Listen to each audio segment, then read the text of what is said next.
सर्वेभ्यो नमो नमः। नमस्कार, स्वागत है आपका सरल संस्कृत सुगम संस्कृत में और मैं हूँ प्रतिभा दीक्षित। इस वीडियो में हम सांख्य दर्शन के विषय में बात करने वाले हैं। सांख्य दर्शन का जो एक महत्वपूर्ण सिद्धांत है प्रत्यय सर्ग का सिद्धांत, प्रत्यय सर्ग की जो प्रक्रिया है यहाँ पर, उसके बारे में आज हम बात करेंगे। इससे पहले हम सांख्य दर्शन में तत्वमीमांसा, प्रकृति का स्वरूप, पुरुष का स्वरूप, सत्कार्यवाद और सृष्टि क्रम के बारे में बात कर चुके हैं। तो अगर आपने वो वीडियोस नहीं देखे हैं तो डिस्क्रिप्शन बॉक्स में उनका लिंक है, वहाँ से आप देख सकते हैं। तो आइए प्रारंभ करते हैं। प्रत्यय सर्ग। प्रत्यय सर्ग का तात्पर्य है, प्रत्यय जो है उसका तात्पर्य है बुद्धि और सर्ग का तात्पर्य है सृष्टि, निर्माण। तो सांख्य दर्शन में जो सर्ग है, जो सृष्टि है, वो दो प्रकार की मानी गई है। पहला है बौद्धिक सर्ग अर्थात प्रत्यय सर्ग। प्रत्यय का तात्पर्य है बुद्धि या भाव। तो एक तो पहली जो सर्ग यहाँ पर होता है वो है बौद्धिक सर्ग और दूसरा जो सर्ग यहाँ पर होता है, सृष्टि जो होती है, वो है भौतिक सर्ग। तो जो बौद्धिक सर्ग है उसको भावाख्य नाम से भी जाना जाता है और जो ये भौतिक सर्ग है इसको लिंग के नाम से भी जाना जाता है। अब देखिए, संसार में सामान्यतः जो हम देखते हैं, एक तो हमारी आंखों के सामने जो सृष्टि है, जो संसार है, जिसे हम देखते हैं, अनुभव करते हैं, और दूसरी होती है हमारी बौद्धिक सृष्टि। बौद्धिक सृष्टि से तात्पर्य है कि जैसे हम किसी वस्तु को देखते हैं और वो रात में अंधेरा है, हमने किसी रस्सी को देखा, अब हमारी बुद्धि से उसमें, उस रस्सी में सांप की हम कल्पना कर लेते हैं। तो वो जो बुद्धि से सृष्टि का जो निर्माण है, भावों से जो एक सर्ग का निर्माण है, तो इसी प्रकार से सांख्य में दो प्रकार के सर्ग माने गए हैं। सांख्य दर्शन जो है वो ये मानता है कि भावों के बिना जो भौतिक सर्ग है वो संभव नहीं है, लिंग संभव नहीं है, और लिंग के बिना भावों की निवृत्ति संभव नहीं है। जब तक भाव है हमारे दिमाग में, कोई बौद्धिक सृष्टि है, और जब तक वो आधारभूत रूप से, व्यवहारिक रूप से, जब तक वो भौतिक सर्ग के रूप में सामने नहीं आते, तब तक उनका भी कोई महत्व नहीं है। तो यहाँ पर जितनी भौतिक सर्ग की महत्ता है उतनी ही बौद्धिक सर्ग की भी महत्ता है, उतनी ही इम्पोर्टेंस है बुद्धि के द्वारा उत्पन्न जो सर्ग है, बौद्धिक जो सर्ग है उसकी है। तो उसको यहाँ पर प्रत्यय सर्ग नाम से जाना जाता है। तो प्रत्यय सर्ग का तात्पर्य है कि जो बौद्धिक सर्ग है, बुद्धि के द्वारा जो सृष्टि होती है, उसको प्रत्यय सर्ग कहा जाता है। अब देखिए, जो प्रत्यय सर्ग है वो बुद्धि के द्वारा उत्पन्न है, बौद्धिक सर्ग जो है वही प्रत्यय सर्ग है। तो इस संबंध में अगर हम थोड़ा सा पहले बुद्धि के बारे में समझ लेंगे तो हमको जो ये प्रत्यय सर्ग है इसको समझने में आसानी होगी। तो थोड़ा सा एक बार यहाँ पर बुद्धि की बात करते हैं कि बुद्धि जो है सांख्य दर्शन में उसको परिभाषित किया गया है और कहा गया है अध्यवसायी बुद्धि, अर्थात जो निश्चयात्मक होती है किसी भी विषय में। जैसे इंद्रिय ने कोई ज्ञान किया, हमारी रसनेन्द्रिय है, उसमें हमने किसी चीज को हमने चखा, तो रसनेन्द्रिय उससे ज्ञान करती है, किंतु जो उस ज्ञान का निश्चय है वो निश्चय बुद्धि करती है। तो यहाँ पर सांख्य दर्शन में बुद्धि जो है उसको प्रधान कारण माना गया है। और वैसे वस्तुतः भी हम संसार में भी देखते हैं, सामान्य जीवन में, कि बुद्धि निश्चयात्मिका होती है। जब स्वादेंद्रिय, जब हमारी रसनेन्द्रिय, जब हमारी जिह्वा किसी वस्तु को चखती है तो उसमें जो स्वाद आता है उसका विनिश्चय वस्तुतः बुद्धि करती है कि ये खट्टा है कि मीठा है। तो इस प्रकार जो अध्यवसायी है वो बुद्धि होती है। और बुद्धि के 8 धर्म बताए गए हैं। कौन कौन से धर्म हैं? तो इनमें से धर्म, ज्ञान, विराग और ऐश्वर्य, ये 4 बुद्धि के सात्विक धर्म हैं। इन धर्मों में, बुद्धि के इन 4 धर्म, ज्ञान, विराग और ऐश्वर्य में सत्व गुण की प्रधानता होती है। तो ये सात्विक धर्म हैं। 4 जो इनके विपरीत हैं, अर्थात अधर्म, अज्ञान, अवैराग्य और अनैश्वर्य, ये बुद्धि के तामसिक धर्म हैं। तो इस प्रकार बुद्धि के कितने धर्म माने गए हैं? 8 धर्म माने गए हैं। उनमें से जो धर्म है, जो संसारिक कल्याण है उसका, और जो पारलौकिक कल्याण है उसका जो साधन है वो धर्म है। और ज्ञान क्या है? जो प्रकृति और पुरुष का जो विवेक है कि प्रकृति इस तरह से त्रिगुणात्मिका है, ये प्रकृति होती है और पुरुष निस्त्रैगुण्य होता है। तो इस प्रकार का विवेक ज्ञान हो जाना, इस प्रकार का विवेक हो जाना ज्ञान है। विराग का तात्पर्य है राग का अभाव, किसी भी वस्तु में, किसी भी व्यक्ति में मोह का, राग का अभाव हो जाना ही विराग है। इसके अतिरिक्त जो अणिमा आदि सिद्धियां हैं, अणिमा का तात्पर्य है अणु हो जाना, अणु के समान छोटा हो जाने की जो सिद्धि है, जो योगी जन होते हैं वो सिद्धियां प्राप्त करते हैं। तो उनमें जो अणिमा आदि सिद्धियां हैं, उनका आविर्भाव करने वाला, उनको प्रकट करने वाला जो बुद्धि का धर्म है, उसका नाम है ऐश्वर्य। और इनके विपरीत जो हैं वो अधर्म, अज्ञान, अनैश्वर्य और अवैराग्य होते हैं। तो इस प्रकार बुद्धि के ये जो 8 धर्म हैं, ये 8 धर्म ही प्रत्यसर्ग कहलाते हैं। ये धर्म आदि जो बुद्धि के धर्म हैं, भाव हैं या परिणाम हैं, इस तरह से आप कह लीजिए, ये ही प्रत्यसर्ग होते हैं, ये ही बौद्धिक सर्ग कहलाते हैं। तो बुद्धि के ये जो 8 धर्म हैं, ये ही इन ही 8 धर्मों का एक दूसरे प्रकार से विभाजन कर देते हैं और ये ही फिर विपर्य, अशक्ति, तुष्टि और सिद्धि कहलाते हैं। तो अब प्रश्न होता है कि प्रत्यसर्ग के कितने भेद होते हैं, प्रत्यसर्ग के कितने भाव हैं? तो इसका सही उत्तर है 4। कौन कौन से? विपर्य, अशक्ति, तुष्टि और सिद्धि। ये 4 प्रकार प्रत्यसर्ग में, 4 भेद प्रत्यसर्ग के होते हैं। और ये जो 4 हैं, इनमें गुणों की विषमता के कारण कभी कोई गुण दब जाता है और कोई गुणों से दबा देता है।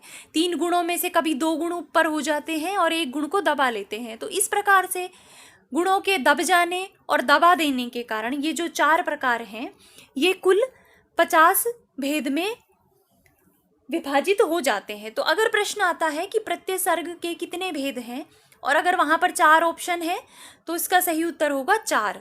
और अगर पूछा जाए कि प्रत्यसर्ग के कुल कितने भेद हैं, तो कुल भेद होते हैं 50। अब इन 4 को आप अच्छे से याद कर लीजिए, यहाँ से सीधा प्रश्न परीक्षा में आता है कि प्रत्यसर्ग के जो 4 भेद हैं उनमें से कौन सा नहीं है, इस प्रकार के प्रश्न आ जाते हैं। तो विपर्य, अशक्ति, तुष्टि और सिद्धि, इनमें से जो विपर्य है वो 5 प्रकार का होता है, अशक्ति 28 प्रकार की होती है, तुष्टि 9 प्रकार की होती है और सिद्धि जो है 8 प्रकार की होती है। तो इस प्रकार कुल मिलाकर ये होते हैं 50।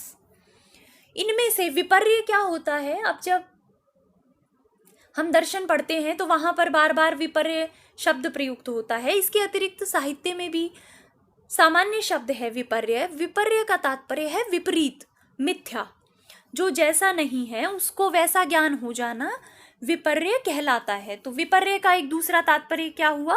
अज्ञान। अज्ञानता के कारण जो मिथ्या ज्ञान हो जाता है तो वो है विपर्य, अज्ञान। ये 5 प्रकार का होता है। अशक्ति, अशक्ति का तात्पर्य है कि जो करण है, जो इंद्रिय आदि 11 इंद्रियां हैं, 5 ज्ञानेंद्रियां, 5 कर्मेंद्रियां, मन और इसके अतिरिक्त अहंकार और बुद्धि, ये जो 13 करण हैं, इन करणों की विकलता हो जाना, इन करणों का बाधित हो जाना। जब ये जो 13 जो करण हैं, जब ये अपने विषय का ज्ञान करने में असक्षम हो जाते हैं, अपने विषय का ज्ञान नहीं कर पाते, तो वो कहलाता है करणों की विकलता और वही अशक्ति होता है। अशक्ति के कुल 28 भेद माने गए हैं। इसी प्रकार तुष्टि, तुष्टि का तात्पर्य है कि संतुष्ट हो जाना। जब कोई व्यक्ति किसी मिथ्या उपदेश से या किसी भी प्रकार से जब किसी एक निश्चित बिंदु पर आकर संतुष्ट हो जाता है और वो विवेक ज्ञान के लिए, सिद्धि के लिए जब प्रयास नहीं करता, तो उसको कहते हैं तुष्टि। और ये तुष्टि 9 प्रकार की होती है। इसके बाद है सिद्धि। सिद्धि का तात्पर्य है ज्ञान, कि प्रकृति पुरुष का जो विवेक है कि इस प्रकार की प्रकृति है, इस प्रकार का पुरुष है और मैं पुरुष हूँ कि प्रकृति हूँ, जब इस तरह का विवेक ज्ञान हो जाता है तो वो होती है सिद्धि। और सिद्धि होती है 8 प्रकार की। तो अब एक बार इनके प्रकारों को भी देख लेते हैं। अब इनको अगर हम डिटेल में पढ़ेंगे तो ये बहुत बड़ा वीडियो हो जाएगा, इसलिए हम मुख्यतः जो प्रश्न यहाँ से आते हैं इनके नाम से संबंधित ही आते हैं। तो हम यहाँ पर इनके बस एक बार नाम देखेंगे कि कौन से 5 प्रकार के विपर्य होते हैं, कौन सी 28 प्रकार की अशक्ति होती है, इस प्रकार से। तो अगर आप इसको डिटेल में पढ़ना चाहते हैं तो आप कमेंट करें, जिससे हम फिर कभी डिटेल में इसका वीडियो लेकर आएंगे। तो विपर्य की बात करते हैं। विपर्य के 5 भेद हैं। कौन कौन से? तमस, मोह, महामोह, तामिश्र और अंधतामिश्र। जो योग दर्शन में जो पंचक्लेश माने गए हैं, अविद्या, अस्मिता, राग, द्वेष, अभिनिवेश, क्लेशा, इस प्रकार जो पंचक्लेश हैं उनको ही विपर्य यहाँ पर कहा जाता है। तो उनके क्या नाम दिए गए हैं सांख्य में? जो तमस है, जो अविद्या है, उसको तमस कहा जाता है। मोह, अस्मिता, महामोह है राग हो जाना, विषयों से आसक्ति हो जाना, महामोह। तामिश्र होता है द्वेष और अंधतामिश्र होता है अभिनिवेश। इसमें से जो तमस हैं उसके 8 प्रकार होते हैं, मोह के 8 प्रकार होते हैं, महामोह के 10 प्रकार होते हैं और तामिश्र और अंधतामिश्र के 18 प्रकार होते हैं। तो इस प्रकार कुल इन 5 के 62 उपभेद होते हैं। तो अगर प्रश्न आता है विपर्य कितने प्रकार का होता है, तो विपर्य होता है 5 प्रकार का। और कौन कौन सा? तमस, मोह, महामोह, तामिश्र और अंधतामिश्र। उसके बाद बात करते हैं अशक्ति की। अशक्ति कर्णों की विकलता है। कर्णों जो हमारी इंद्रियां और मन और अहंकार हैं, इनका अपने विषय में बाधित हो जाना ही अशक्ति है। कर्णों की विकलता ही अशक्ति है। ये 28 प्रकार के होते हैं इसके भेद। कौन कौन से? 11 तो है इंद्रियवद। 11 जो इंद्रियां हैं, पंच ज्ञान इंद्रिय, पंच कर्म इंद्रिय और मन, इनका इंद्रियों का बाधित हो जाना। इंद्रियों का जैसे जो रसनेन्द्रिय है, अगर वो अपने विषय का ग्रहण नहीं कर पाए तो इसको इंद्रिय वध कहा जाता है। तो 11 तो होते हैं 11 इंद्रियों के वध, 9 होते हैं तुष्टियों के अभाव और 8 होते हैं सिद्धियों का अभाव या उनका वैपरीत्य। अब ये तुष्टियां और सिद्धियां क्या है, एक बार पहले इनके बारे में देखते हैं। तो तुष्टि जो है वो 9 प्रकार के मानी गई है। तुष्टि के 9 भेद यहाँ पर माने गए हैं। तुष्टि का तात्पर्य है कि संतुष्ट हो जाना, विवेक ज्ञान से पहले ही संतुष्ट हो जाना और विवेक ज्ञान के लिए प्रयास नहीं करना। तो ये जो तुष्टि है ये 2 प्रकार की है मूलतः। इसके कुल 9 भेद हैं, लेकिन जो 9 भेद हैं उनमें से जो 4 हैं वो आध्यात्मिक तुष्टि है और जो 5 है वो बाह्य तुष्टि है।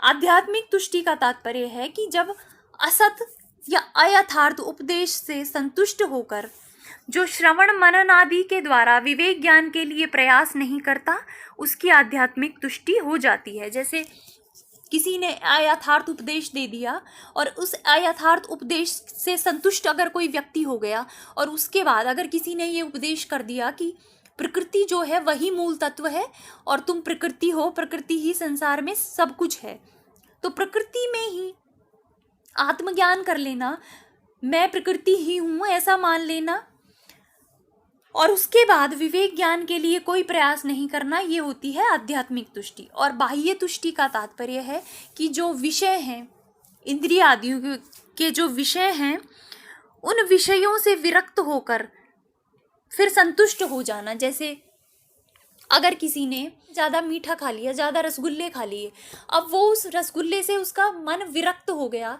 और फिर वो इतना संतुष्ट हो जाता है कि वो उससे आगे कोई प्रयास नहीं करता। तो इस प्रकार ये बाह्य तुष्टि कहलाती है। आध्यात्मिक तुष्टि 4 प्रकार की है, प्रकृति, उपादान, काल और भाग्य। और बाह्य तुष्टि जो है वो 5 प्रकार की है, अर्जन, रक्षण, विनाश, भोग और हिंसा। इस तरह से तुष्टि के 9 भेद माने गए हैं। अब तुष्टि के बाद बात करते हैं सिद्धि की। तो यहाँ पर जो अणिमा, लघिमा वो हैं, उनको सिद्धियों में गणित नहीं किया गया है। यहाँ पर सिद्धि जो है, सिद्धि का यहाँ तात्पर्य है ज्ञान, जो बुद्धि का धर्म है ज्ञान, उसका समावेश सिद्धि के अंतर्गत किया जाता है और इसके 8 भेद होते हैं। प्रश्न अगर आता है कि सिद्धि के कितने भेद हैं, तो 8 भेद। कौन कौन से? अध्ययन, शब्द, उहु, सुहृत प्राप्ति, दान, आध्यात्मिक दुख, आदि दैविक दुख और आदि भौतिक दुख, इन दुख त्रय का विनाश। तो अब ये क्या है, एक बार थोड़ा सा जल्दी जल्दी इनके बारे में देखते हैं। अध्ययन का तात्पर्य है कि गुरु मुख से किसी शाब्दिक स्वरूप का ग्रहण करके ज्ञान हो जाना, वो कहलाता है अध्ययन।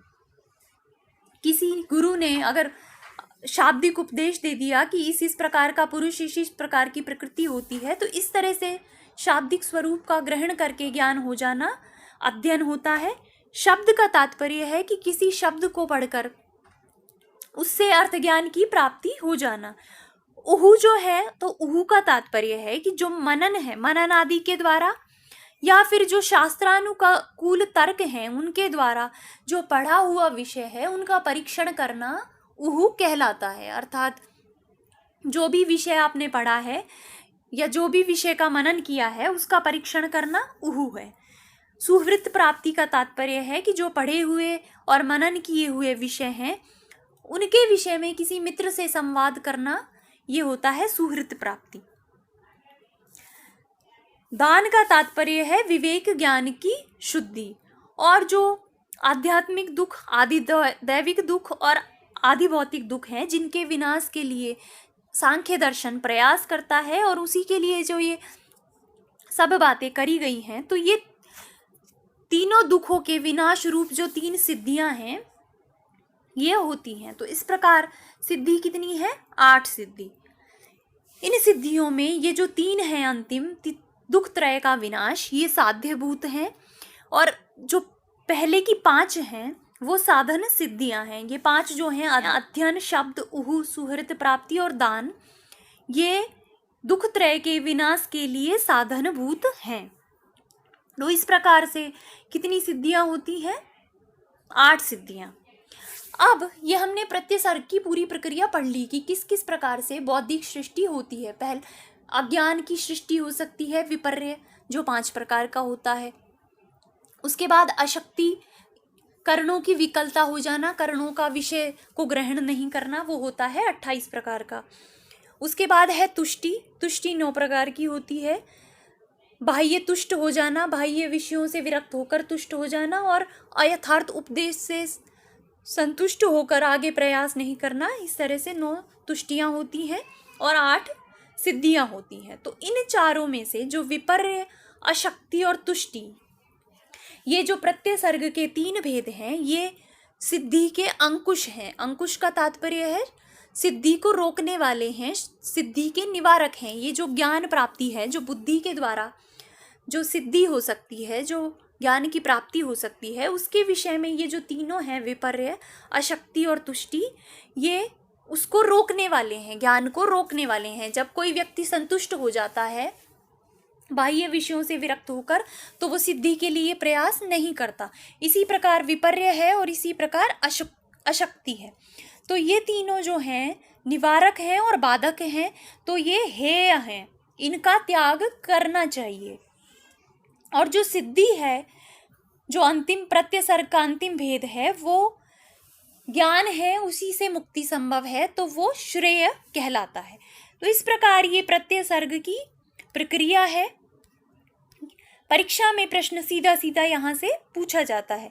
तो अगर आप इसको और डिटेल में पढ़ना चाहते हैं तो आप कमेंट कर सकते हैं, हम फिर कभी पूरी तरीके से इनका डिटेल करके एक विस्तृत वीडियो इसके ऊपर लेकर आएंगे।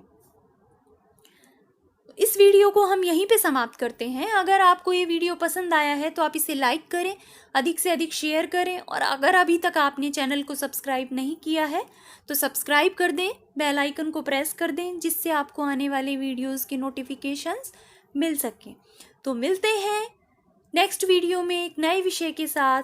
तब तक के लिए धन्यवाद।